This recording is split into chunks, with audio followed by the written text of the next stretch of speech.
नमो तस् भगवतो अरहतो सम्मा सम्बुद्धस्स। नमो तस् भगवतो अरहतो सम्मा सम्बुद्धस्स।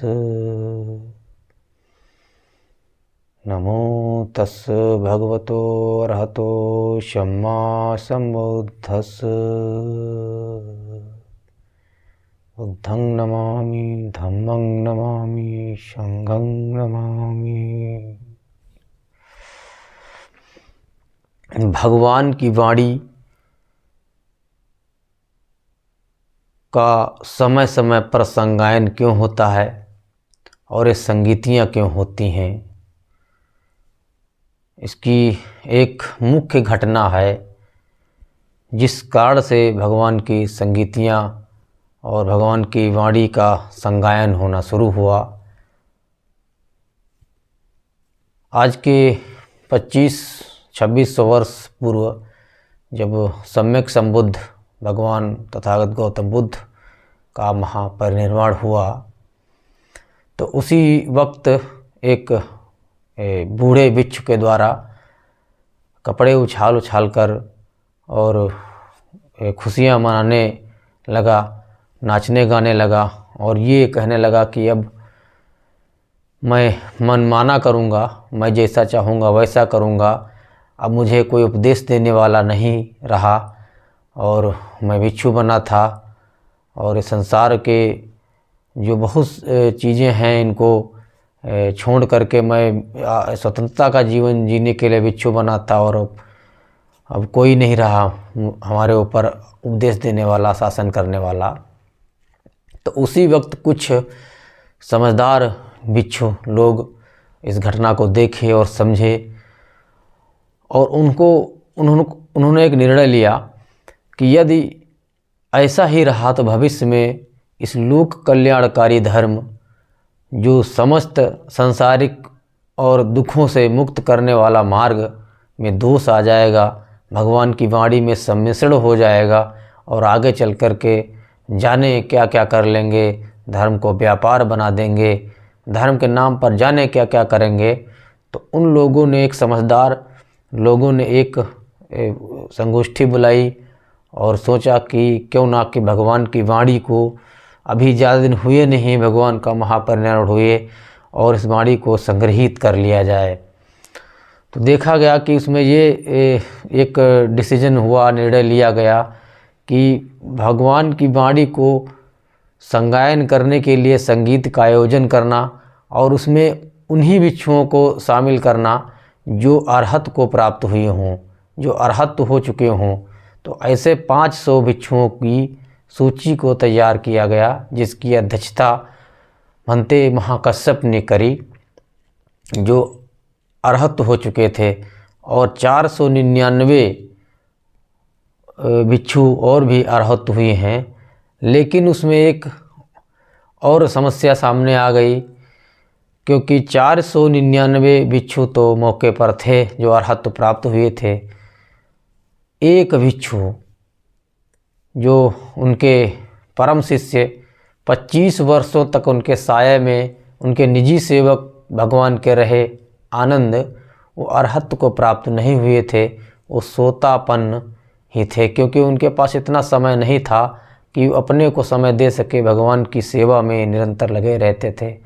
और ऐसे व्यक्ति को इस संगीत में, इस संगायन में शामिल होना बहुत ही महत्वपूर्ण था, बहुत ही सारगर्भित था, क्योंकि वो भंते आनंद जी 24 घंटा भगवान के साथ रहे थे और उनकी मेधा शक्ति इतनी प्रखर थी कि जो भी सुनते थे वो टेप रिकॉर्डर की तरह याद कर लेते थे, उन्हें कुछ दोबारा सुनने की आवश्यकता नहीं थी। और उनके साथ एक और बात थी कि वो भगवान के निजी सेवक बनने से पहले अपनी शर्तों को मनवा लिए थे, भगवान से बोले थे कि आप जहाँ जाएंगे हमें साथ लेकर जाएंगे, क्योंकि हमें आपका प्रत्येक एक उपदेश को सुनना है। अगर आप किसी कारणवश हमें वहाँ नहीं लेकर जा सकते तो वापस आकर के आप उनको उस उपदेश को सुनाएंगे।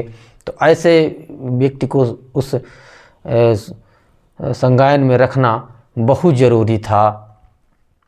तो भगवान 35 वर्ष की अवस्था में सम्यक संबुद्ध हो गए थे और 80 वर्ष की पकी अवस्था में वो अपना शरीर को छोड़े थे, महापरिनिर्वाण हुआ था उनका। तो 45 वर्षों तक भगवान ने जो जो उपदेश दिए, उस लगभग 82,000 उपदेश उन्होंने दिए थे 45 वर्ष तक, जो मुख्य मुख्य उपदेश थे उनके। और 2000 उपदेश उनके समय ही, उनके सामने ही जो भिक्षु अरहत हुए थे, उन्होंने जो 2000 उपदेश दिए थे वो भी बहुत सारगर्भित थे। तो इस तरह कुल मिलाकर 84,000 उपदेश को संग्रहित करने का काम किया गया। तो उस संगीत का, उस संगायन का जो अध्यक्षता कर रहे थे वो महाकश्यप थे और 499 अरहत हुए भिक्षु और शामिल हुए उसमें। और आनंद से कहा गया कि आपके पास समय है, 2-3 महीने का समय हम आपको दे रहे हैं, आप इस विद्या को भली भांति पूरी तरह से आप जानते हैं, आप बहुत कम समय में अरहत को प्राप्त हो सकते हैं। तो 3 महीने का समय आपके पास है, आप जल्दी से अरहत होकर के सभा में आएँ और सभासद बने और संगायन का काम शुरू किया जाए। आनंद जी लग गए, निरंतर लग गए, दिन रात लग गए और वो अंततः अरहत हुए और संगायन में शामिल हुए। भगवान बुद्ध के जितने भी उपदेश थे, कहाँ दिए, किस अवस्था में दिए, किसको दिए, ये सब चीज़ें आनंद को याद थी। और उनके समकालीन जितने भी उनके शिष्य थे जो उनके सामने ही अरहत को प्राप्त थे, उनको सब याद था। ये सोचा गया, उनका विचार ये था कि जब इतने भिक्षु लोग, इतने लोग मिलकर के, अरहत हुए लोग मिलकर के भगवान की वाणी का संगायन करेंगे तो सम्मिश्रण होने के चांस बहुत कम रहेंगे और भगवान की वाणी शुद्ध रूप से ही सामने आ जाएगी। तो इस तरह करके इन वाणी को संग्रहित करके त्रिपिटक में रखा गया। तो जिस पिटक में भिक्षु और भिक्षुणियों के लिए नियम बनाए गए थे उसको विनय पिटक कहा गया। जिस पिटक में लोक जन साधारण को भगवान ने उपदेश दिए थे उनको सुत्त पिटक कहा गया। और जिस भाग में चित्त और शरीर का परस्पर संयोग और परस्पर एक दूसरे को प्रभावित करने वाले अथवा एक दूसरे को प्रभावित करने वाले वैज्ञानिक विश्लेषणों का जो विश्लेषण था वो अभिधम्म पिटक कहा गया। इस तरह से 3 पिटक बना लिए गए और भगवान की वाणी आज जो हमारे पास शुद्ध रूप में है वो इसलिए है क्योंकि भगवान के महापरिनिर्वाण होने के तुरंत बाद से लेकर अब तक निरंतर समय समय पर संगीतियाँ और संगायन होते रहते हैं ताकि उस वाणी में किसी प्रकार का कोई सम्मिश्रण ना होने पाए। क्योंकि बात सदियां जब गुजरती हैं, किसी बात को चलते चलते हर व्यक्ति का कहने का, हर व्यक्ति का अपना उसका व्याख्या करने का तरीका बदल जाता है और वो फिर धीरे धीरे उसमें दोष आने लगते हैं। क्योंकि ज़रूरी नहीं है कोई व्यक्ति अगर किसी वाणी का संगायन कर रहा है तो वो अरहत हुआ है या नहीं हुआ है। अगर उसकी वाणी को हूबहू इसे मान लिया जाए तो उसमें दोष आने लगते हैं, बहुत सम्मिश्रण हो जाता है, फिर एक लोक कल्याण का मार्ग अवरुद्ध हो जाता है। क्योंकि ये भगवान जो ने जितनी वाणी बोली है सब मानव हित के लिए बोली थी। मानव का जो दुख है, मानव का जो सांसारिक दुख है, व्यक्तिगत दुख है, इन दुखों से पार निकलने का मार्ग जो था वो भगवान बुद्ध की वाणी था।